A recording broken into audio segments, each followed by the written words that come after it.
Hi hello வணக்கம். எல்லோரும் எப்படி இருக்கீங்க? நாங்கள் ரொம்பவே நல்லாயிருக்கோம். பெரிய வீடியோ போட்டு ரொம்ப நாள் ஆச்சு. இடையில கொஞ்சம் லைட்டாக உடம்பு சரியில்லை, நல்லா அப்படியே விட்டாச்சு. 5 நாளாக வந்துட்டு லஞ்ச் பாக்ஸ் கொடுத்து விட்டுக்கிட்டு இருந்தோம். அம்மிக்கு இன்றைக்கி லஞ்ச் பாக்ஸ் இல்லை. இன்றைக்கி சாட்டர்டே, நம்ம வீட்டில் என்ன சமைக்கிறோம் அப்படின்னு சொல்லிட்டு பார்க்கலாமா. ஆல்ரெடி மீன் வாங்கிட்டு வந்துட்டு குழம்பு கொதிச்சிட்ருக்கு. சாப்பாடு வந்துட்டு இன்றைக்கி வடிக்கலை, ஒன்றும் முடியல, அதனால் குக்கர்லேயே வச்சிட்டேன். என்ன மீன் வாங்கியிருக்கோன்னா ஜிலேபி மீன் தான் வாங்கியிருக்கோம். பாதி குழம்புக்கு எடுத்து வச்சுட்டு வறுவலுக்கு வந்துட்டு வெளியில் வெயிலில் காய வச்சுருக்கேன். குழம்பு கொதிச்சிட்ருக்கு. மீன் போட்டுட்டு இன்றைக்கி நான் சிக்கன் கிரேவி வைக்கிற மட்டும் தான் நான் காமிக்க போகிறேன்.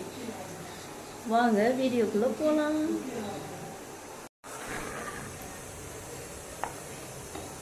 குழம்பு வந்துட்டு கொதிச்சு மீன் போடுற ஸ்டேஜுக்கு வந்துருச்சு.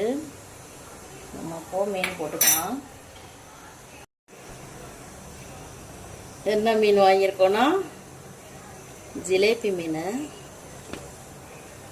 ஆல்ரெடி வந்துட்டு நிறையா வாட்டி மீன் குழம்பு வச்சு காமிச்சனால இன்றைக்கி நம்ம மீன் குழம்பு எப்படி வைக்கிறது அப்படின்ட்டு சொல்லலாம்.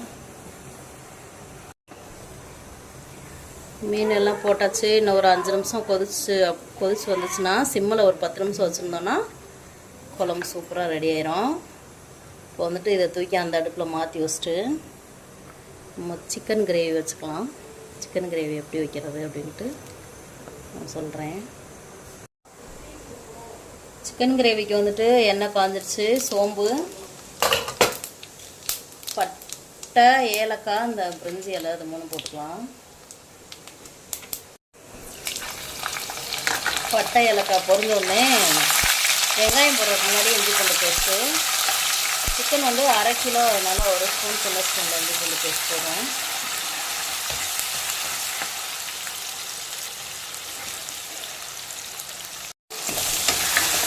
இஞ்சி பூண்டு பேஸ்ட்டு நல்லா வதங்கினோடனே சாப் பண்ணி வச்சுருக்கேன் வெங்காயம், சின்ன வெங்காயம் சாப் பண்ணி வச்சுருக்கிறது. இது நல்லா வதங்கட்டும்.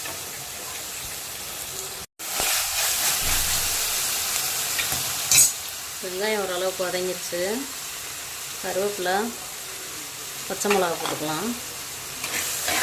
போட்டு அதையும் போட்டு இன்னும் கொஞ்சம் வெங்காயம் செவக்க வதங்கி வரணும். அது வரையும் கிளறிக்கலாம்.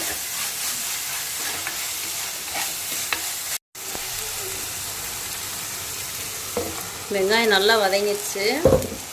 2 தக்காளி, 1/2 கிலோ சிக்கனுக்கு 2 தக்காளி வந்துட்டு அரைச்சி சேர்த்துருக்கேன். நான் உப்பு போடல. இதில் வந்துட்டு உப்பும் மஞ்சத்தூளும் போட்டு சிக்கன் வேக வச்சுருக்கேன். அதனால் நான் இதில் உப்பு போடல. சரியாக இருக்கும், பார்த்துட்டு போட்டுக்கலாம். தக்காளி நல்லா வதங்கட்டும். மிளகாத்தூள் 1 ஸ்பூனு, மல்லித்தூள் 2 ஸ்பூன் போட்டுக்கலாம். மிளகாத்தூளையும் 1 ஸ்பூன் போட்டிருக்கீங்கன்னா மிளகு சீரகம் சேர்க்க போகிறோம். மிளகு கட்டம் இருக்கனால மிளகாத்தூள் வந்துட்டு கம்மியாக சேர்த்துருங்க. நான் கொஞ்சமாக மஞ்சத்தூள், 1 ஸ்பூன் கரம் மசாலா போட்டுக்கலாம்.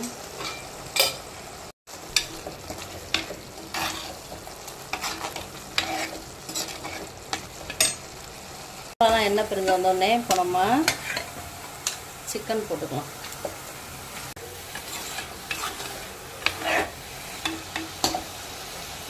நல்லா கிளறிட்டு சிக்கன் வேக வச்ச தண்ணியை ஊற்றிட்டு கொதிக்க வச்சிடலாம்.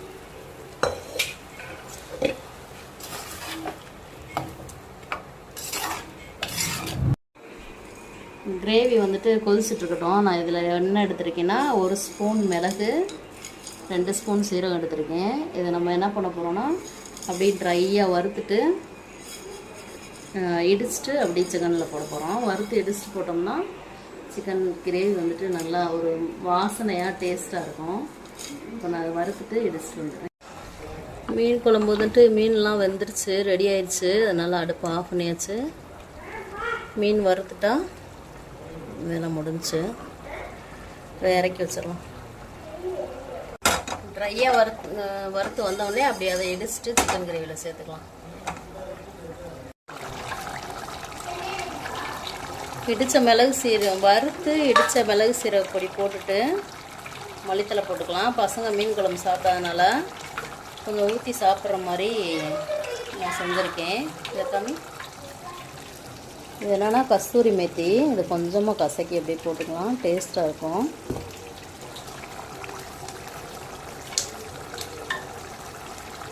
லாஸ்ட்டாக போட்டு இறக்கணும்னா டேஸ்ட்டாக இருக்கும். கொஞ்சமாக போடணும், நிறைய போடக்கூடாது, கொஞ்சமாக போடணும்.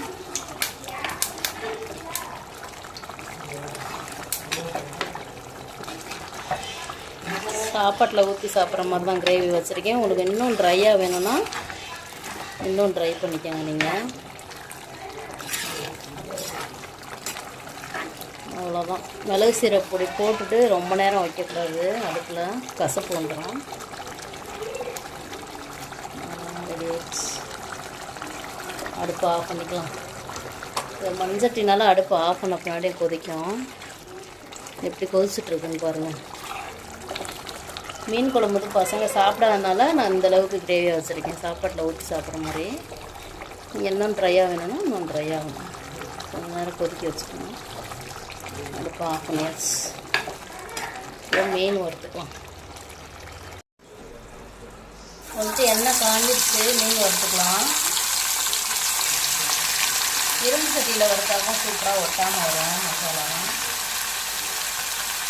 மீன் ஃபுல்லாக வறுத்துட்டு காமிக்கிறேன். ஓகே, சாப்பாடு எல்லாம் ரெடி ஆயிடுச்சு. ஜிலேபி மீன் என்னன்னா உடையுது, அது ஒன்று தான். இதில் குழம்பு ரெடி ஆயிடுச்சு, சாப்பாடு ரெடி ஆயிடுச்சு, சிக்கன் கிரேவி ரெடி ஆயிடுச்சு, மீன் வந்துட்டு வறுத்தாச்சு. நம்ம சாப்பிட்டுக்கலாம்.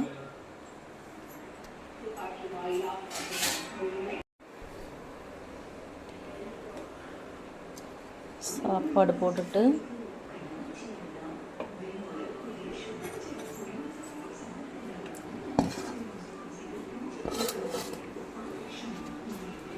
மீன் வந்துட்டு இதை எடுத்து வைக்கவே முடியல. குழம்பு ஊற்றிக்கலாம்.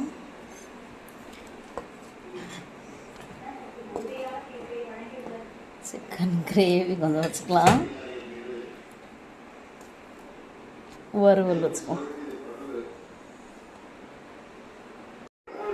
ஓகே, எல்லாமே ரெடி ஆயிடுச்சு. தட்டில் போட்டாச்சு. ஆன் பண்ணுறதுக்கு முன்னாடி நான் சாப்பிட்டும் பார்த்துட்டேன், சூப்பராக இருக்குது. சிக்கன் கிரேவியும் சூப்பராக இருக்குது. இதே மாதிரி கிரேவி வச்சுட்டு என்ஜாய் பண்ணுங்கள். முன்னாடி வீடியோ ஆன் பண்ணுறதுக்கு முன்னாடியே நான் சாப்பிட்டேன், எல்லாமே நல்லாயிருக்கு. இன்றைக்கி நம்ம வீட்டில் சாட்டர்டே சமையல் இவ்வளோதான். மீண்டும் இன்றைக்கி நம்ம வீட்டில் சாட்டர்டே சமையல் இவ்வளோதான். இந்த நாள் இனிய நாளாக அமைய எல்லாருக்குமே வாழ்த்துக்கள். மீண்டும் ஒரு வீடியோவில் பார்க்கலாம். டாட்டா.